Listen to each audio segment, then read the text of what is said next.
I got a quick question for you. When I say Medusa, what crosses your mind?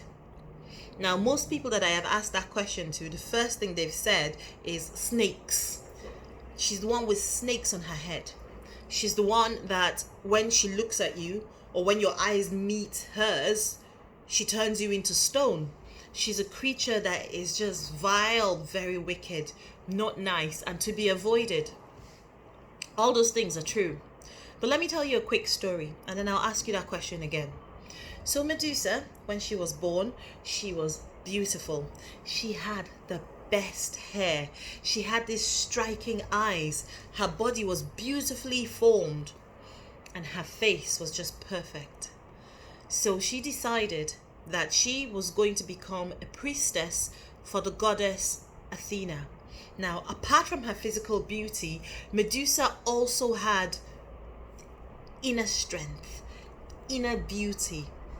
She was virtuous. She was a virgin. And to be a priestess for Athena, you had to be a virgin. So she met that criteria.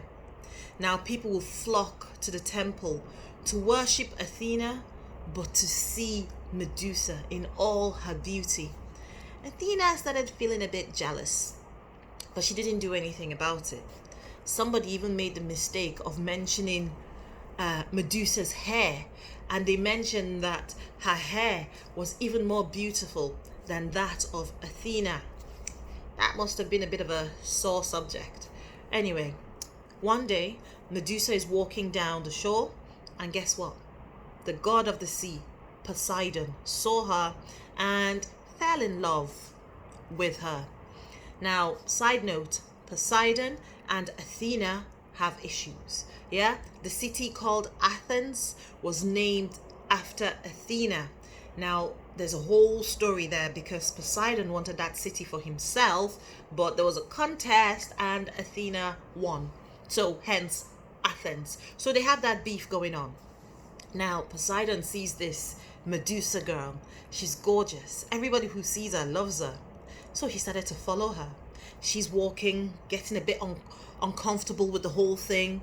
She runs into the temple, Athena's temple. Poseidon rushes in after her and he rapes her. Goodness.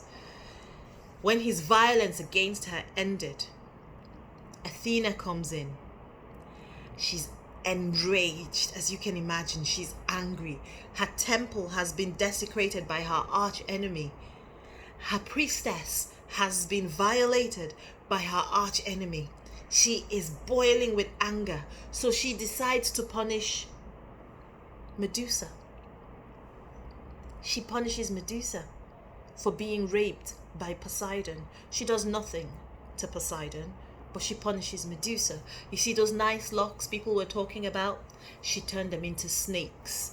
You see those beautiful eyes that Medusa had? She turned them into a weapon, so anybody who looked at them turned into stone. Now, what do you think of Medusa? When you hear the full story, is your opinion still the same about that vile creature with snakes on her head who turns people into stone?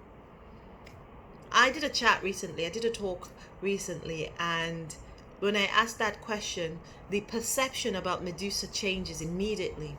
Now, trying to bring it into contemporary times, whoever was meant to be Medusa's PR manager, whoever her publicist was, has done a really bad job.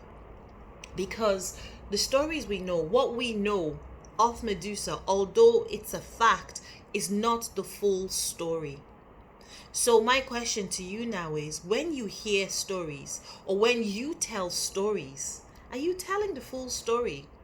When you're talking about people, are you giving the full picture?